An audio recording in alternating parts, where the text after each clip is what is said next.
마지막으로 그걸 한번 여쭤보겠습니다. 그 한동훈 대표의 정치적 미래는 어떻게 될 걸로 보십니까?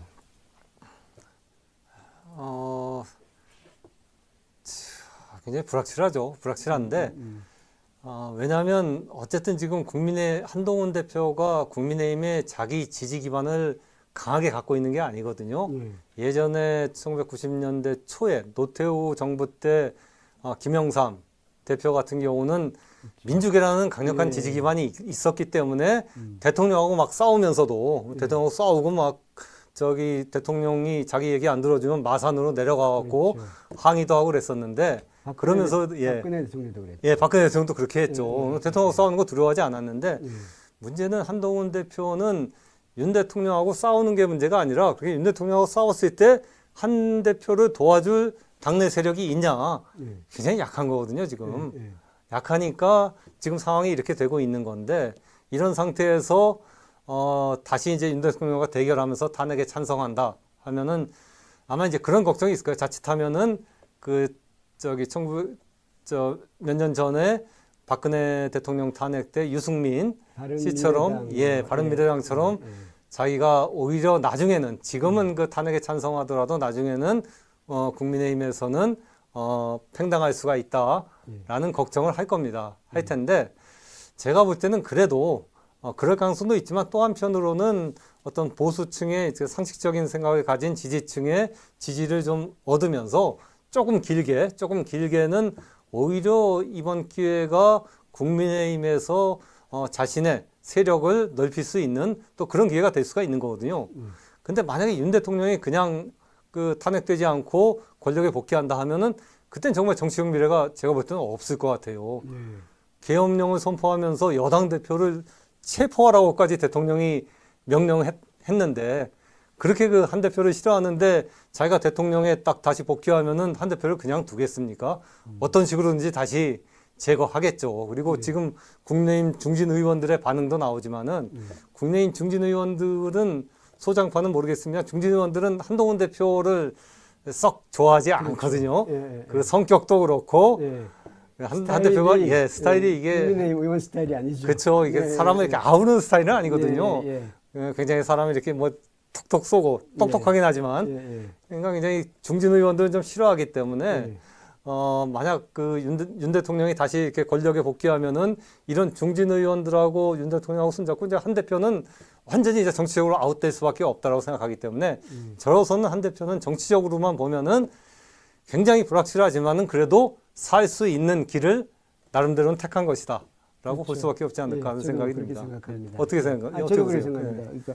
그러니까 한동훈 대표가 지금 대선 후보가 되냐 안 되냐가 중요한 것이 아니라 정치적으로 생존하지 않느냐가 중요한 것인데 윤 대통령의 뜻을 쫓거나 윤 대통령의 탄핵을 막아서 사실상 윤 대통령 지킴이가 되는 순간 한동훈 대표의 정치적 미래는 없다고 생각합니다. 대표직은 어느 정도 몇 년 더 유지할 수 있을지 모르지만 어느 누구도 윤석열 2를 또 한 번 지도자로 인정할 국민들은 거의 없으리라고 봅니다. 그리고 물론 이 윤석열 대통령에 대한 탄핵안에 대해서 반대 입장을 표한다 하더라도 한동훈 대표에게 정치적 미래가 그렇게 밝은 것은 아닙니다만은 그것은 그래도 최소한 어느 정도의 가능성과 한동훈 대표가 앞으로 하기 여하에 따라서 가능성을 볼 수는 있지만 이쪽은 가능성 제로라고 보고 그리고 그것이 옳은 길도 아니라고 봅니다. 저는 개인적으로 당분간은 앞으로는 검사 출신은 정치적 지도자가 되는 것을 좀 조심해야 되고 그리고 정치적 경험이 없는 사람이 갑자기 정치적 지도자가 되는 것은 결코 우리나라에 결코 좋은 일이 아니라고 생각합니다만 그것과 별개로 그런 생각을 합니다. 그러니까 저는 뭐 한마디 덧붙이면 저는 이번 일을 계기로 해갖고 우리나라 검찰이 좀 진짜 뼈를 깎는 반성을 해야 된다. 그러니까 검찰이 그래도 우리나라에서 가장 똑똑한 사람들이 이제 검사가 된다고 얘기를 하는데 만약 검찰이 조금이라도 자신의 역할을 했으면 김건희 여사 의혹이라든가 그런 것들 조금이라도 제대로 수사를 했으면 이렇게 윤 대통령이 이런 극단적이고 비상식적인 그런 행동을 하는 데까지 나오지 않았을 거거든요. 검찰이 오히려 윤 대통령이 이런 행동을 하도록 계속 뒤에서 백업을 잘 해줬던 겁니다. 그렇죠.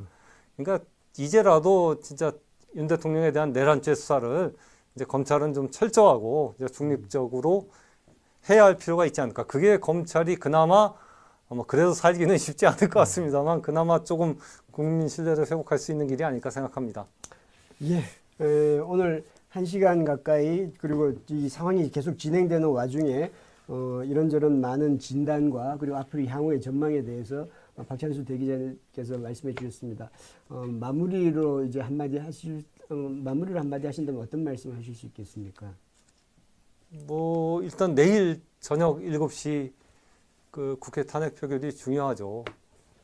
저는 다른 걸 떠나서 이렇게 나라를 혼란스럽게 하고 또 세계적으로 한국에 그래도 그 뉴욕 타임즈의 이번 한국 계엄령 관련 기사 보면 그런 표현이 있습니다. 한국어 표현하는데 one of the world's most advanced and prosperous nation. 그러니까 전 세계에서 가장 발전하고 번영하는 나라 중 하나가 한국인데 쿠데타가 나서 깜짝 놀랐다. 그러니까 전 세계적으로 어쨌든 한국은 선진국이라는 지금 대우를 받고 그런 인식이 있는데 이런 상황에서 이거를 일시에 진짜 깨트리고 산산조각 내게 하는 이런 그 쿠데타를 한 대통령에게 아무런 책임을 묻지 않고 다시 권좌에 돌아오게 한다면은 그 자체가 굉장히 그 우리 국민들의 자긍심을 훼손하는 것이고 대한민국의 국격을 그 땅에 떨어뜨리는 일이다. 그러니까 국민의힘 의원들이 이번 사안은 정치적, 정략적인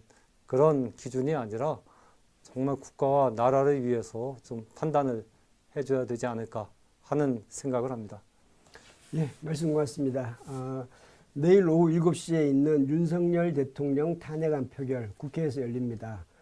그것을 잘 지켜봐야 될 것 같고요. 우리 국민들이 정치인들을 똑똑히 지켜보고 있다는 것을 정치인들, 국회의원들도 명심해 주셨으면 고맙겠습니다. 그리고 한겨레는 그때까지 계속해서 이 문제를 계속해서 집중적으로 보도하도록 하겠습니다. 오늘 말씀해 주셔서 고맙습니다. 예, 시청해 주셔서 감사드립니다. 고맙습니다.